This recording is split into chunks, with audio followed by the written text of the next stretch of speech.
पाकिस्तान और भारत के दरमियान हालिया कशीदगी ने कई पहलुओं को जन्म दिया। सरहदी तनाव, सिफारती रद्द-ए-अमल और आलमी बरादरी की तवज्जो ने इसे बड़ा इलाकाई वाक़या बना दिया।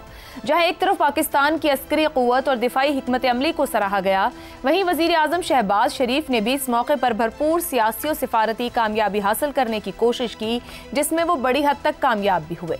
पाकिस्तान में अमूमी तासुर यही रहा है कि भारत के साथ कशीदगी के मौके पर तमाम तर बयानियाँ, फैसले और तर्जुमानी फौजी इदारे संभाल लेते हैं। ताहम इस बार सूरत हाल कुछ मुख्तलिफ रही।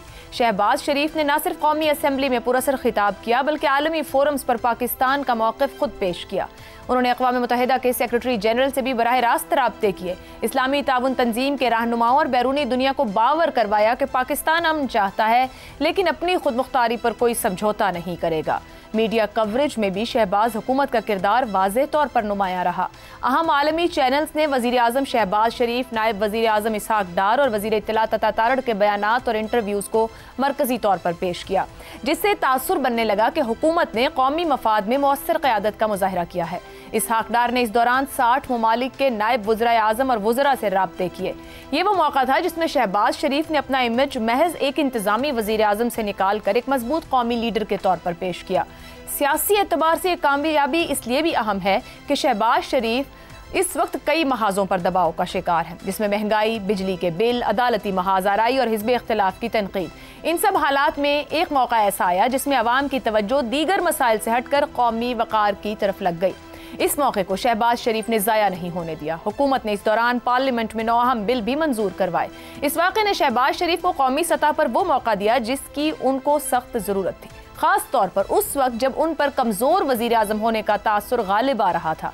उन्होंने इस मौके पर न सिर्फ अपना सियासी वजन बढ़ाया, बल्कि ये पैगाम भी दिया कि नून लीग कौमी मफादात पर समझौता करने वाली जमात नहीं, बल्कि दुश्मन के खिलाफ हर सतह पर डट कर खड़ी हो सकती है। क्या ये कहा जा सकता है कि हालिया पाक भारत कशीदगी शहबाज हुकूमत के लिए एक सियासी तोहफा बनकर आई?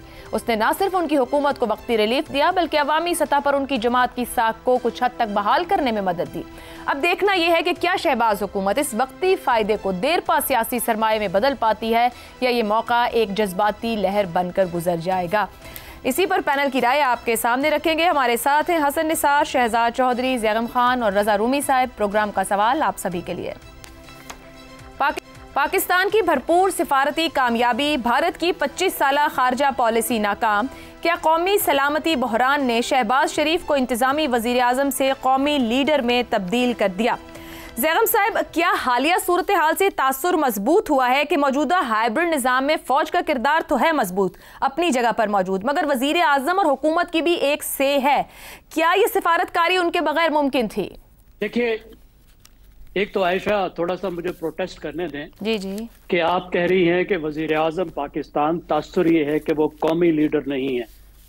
देखिए, वज़ीर आज़म पाकिस्तान जो है, एक तो मैं आपसे ये अर्ज करूं कि 2 ऐसे वज़ीर आज़म हैं जिनको मन्नतों मुरादों से लाया गया। एक तो इमरान खान साहब हैं, हमें बहुत अच्छी तरह मालूम है कि जिनके लिए तब्दीली प्रोजेक्ट लॉन्च किया गया, लेकिन दूसरे खुद शहबाज शरीफ साहब हैं जिन्हें मन्नतों मुरादों से लाया गया। 1999 में जब उस वक्त के आर्मी चीफ उन्होंने कू किया, तो कू से पहले वो मियां नवाज शरीफ, मियां शहबाज शरीफ के घर गए।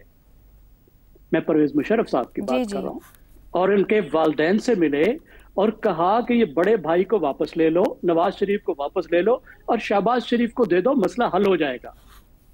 और उसके बाद भी कई मौके आए जब ये कहा गया कि ये छोटे वाला भाई हमें चाहिए, बड़े वाला नहीं चाहिए। तो आखिरकार वो मन्नत मुराद पूरी हुई और मियां साहब जो है वो पाकिस्तान के वजीर आजम बन गए।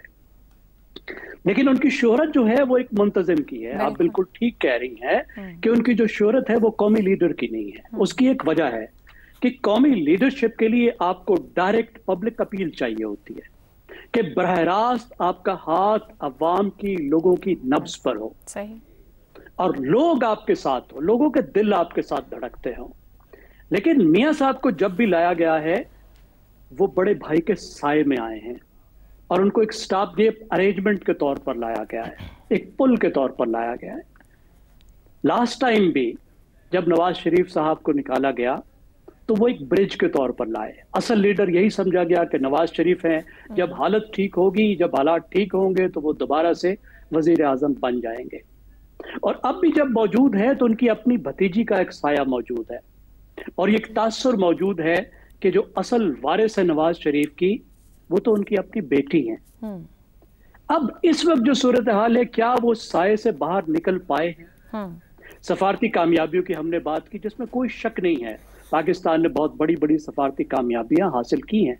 लेकिन देखिए, इसमें दो तीन बातें। एक तो यह है कि सफारती कामयाबियां ओवरनाइट नहीं हो गई, इनके पीछे साल हा साल की मेहनत है और इन साल हा साल में पाकिस्तान ने बहुत से ब्रिजेस बिल्ड किए, बहुत से अलायंसेस बनाए, बहुत मुल्कों से करीबी ताल्लुक बनाया।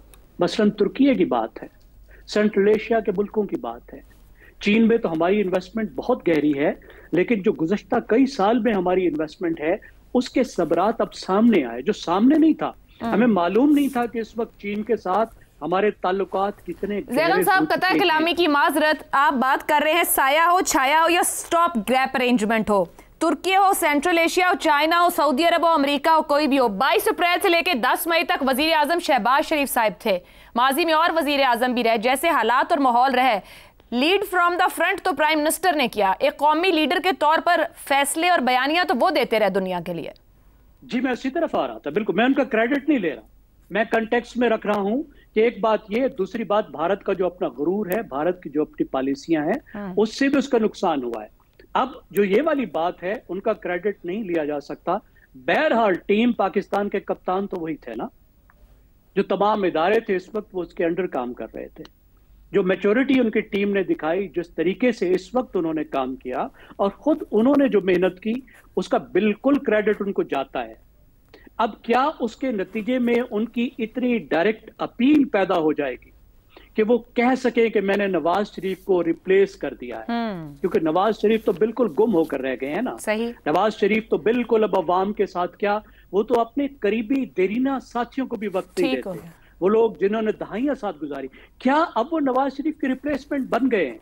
क्या वो इस काबिल बन गए कि इस वक्त इमरान खान के सामने खुद खड़े हो सके बगैर भाई और भतीजी के? ठीक, ये वो सवाल है जिसका जवाब हमारे पास इस वक्त नहीं है। अभी तलाश करना होगा, आने वाले दिन बताएंगे, अगले महीनों में मिलेगा कि क्या वो यहाँ पर। और इसमें एक सवाल ये भी है कि क्या उनकी मुस्लिम लीग जो अपनी पार्टी है, मुस्लिम लीग नवाज है, क्या वो उनको और क्या वो उनको वो सेंटर स्टेज देगी? ठीक, क्या वो इन बात की इजाजत भी देगी या अभी स्टाफ क्या समझेगी? दुरुस्त हो गया। अभी तो मिन्नत और मुरादों वाले खुश हो रहे हैं ना। बिल्कुल सही।